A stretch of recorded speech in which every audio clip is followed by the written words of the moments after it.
한국과 일본은 지리적으로도 굉장히 가까우며 문화적으로도 비슷해 보이는 것들이 많이 있습니다. 외국인들의 눈으로 보았을 때 비슷해 보이면서도 다른 점들이 재미있게 느껴지기도 하죠. 한국의 문화 파워가 전 세계적으로 높아지면서 한국과 일본을 비교하는 외국인들이 더 많아지고 있는데요. 이번에는 한국과 일본 고등학교 사진들이 이들의 눈에 들어왔습니다. 우리의 눈에는 평범해 보이는 사진인데 도대체 어떤 이유로 해외 네티즌들은 관심을 보이는 것일까요? 전 세계가 한국의 문화를 동경하고 있습니다. 한국 드라마 열풍으로 시작된 한류는 한국 전통문화와 패션 뷰티 등으로 이어졌죠. 자연스럽게 전 세계 청소년들은 대한민국을 동경하고 있습니다.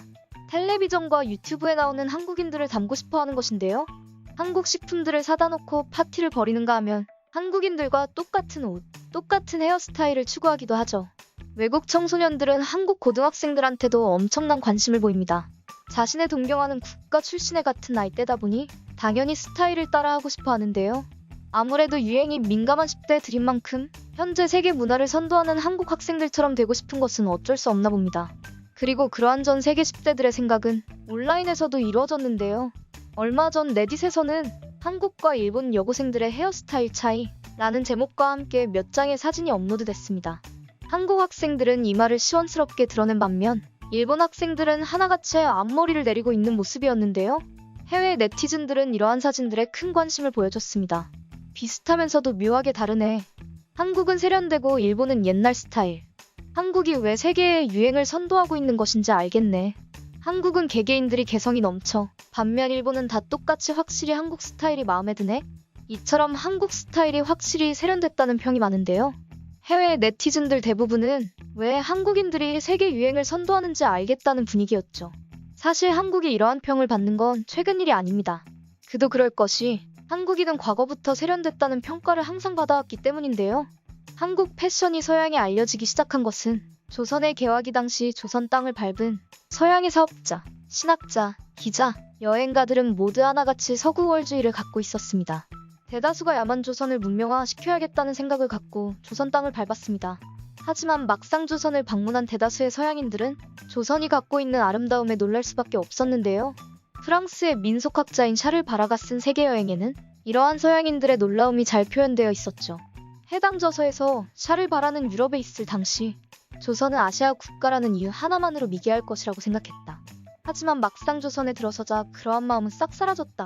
이들은 정치, 종교, 학술, 모든 것이 문명화되어 있었다. 서양인들의 관점과는 조금 다를 뿐 그들만의 체계를 완벽하게 구성하고 있었다. 라고 평가했는데요. 아울러 샤를 바라는 조선인들은 하나같이 멋쟁이들이라며 한복 등에 대한 설명도 빠짐없이 기재했습니다. 이러한 저서들을 본다면 우리의 세련됨은 어찌 보면 예전 조상 때부터 이어져온 우리 민족만의 특성 중 하나라고 볼 수 있겠죠. 어쩌면 현재 한국이 세계 문화를 선도하고 있다는 것은 당연한 이치인지도 모르겠습니다. 현재 외국인들은 한국 문화를 배우기 위해 시간과 돈을 투자하고 있습니다. 그들은 한글을 배우고 한국 노래를 부르며 한국 음식을 즐겨 먹죠. 물론 예전에도 여러 문화가 전 세계를 사로잡았던 적은 많았습니다. 일례로 미국의 팝송, 영국의 락 음악이 세계적인 열풍을 불러일으켰던 적이 있습니다. 우리 옆 나라 일본도 한때는 애니메이션으로 전 세계 사람들의 눈과 귀를 사로잡았었죠. 하지만 현재의 상황은 전혀 다른 양상을 보여줍니다. 단순 특정 분야에만 그치지 않고 한국이라는 국가 전체가 브랜드화가 되어버렸죠. 사람들은 한국의 언어, 문화, 음식, 심지어 전통 의복까지 관심을 갖기 시작했습니다. 한국산이면 믿고 쓴다는 말도 나오고 있을 정도니까요. 항상 우수한 문화 뒤에는 이를 왜곡하려는 움직임이 따릅니다. 서양에서도 이탈리아, 독일, 오스트리아 등 로마 제국의 정통성을 두고 전쟁을 벌였던 적이 있으며 그리스와 북마케도니아는 현재까지도 알렉산더 대왕의 문명을 두고 서로 자기네 것이라며 싸우고 있죠. 우리도 마찬가지입니다. 우리의 문화가 흥하자 일본과 중국이 호시탐탐 노리고 있죠. 이 때문에 우린 여기서 멈추면 안 됩니다. 이 자랑스러운 문화들이 우리 선조들과 우리들의 손으로 만들어졌음을 알려야죠. 우리가 현재 한류에 만족하고 여기서 멈춘다면 중국과 일본은 뒤에서 미소 지을 것입니다. 오늘도 이슈포커스의 이슈가 재미있으셨나요? 오늘 주제에 대해 여러분들의 의견을 댓글로 알려주세요. 함께 얘기하기를 원합니다. 그리고 구독과 좋아요는 영상 제작에 큰 힘이 됩니다.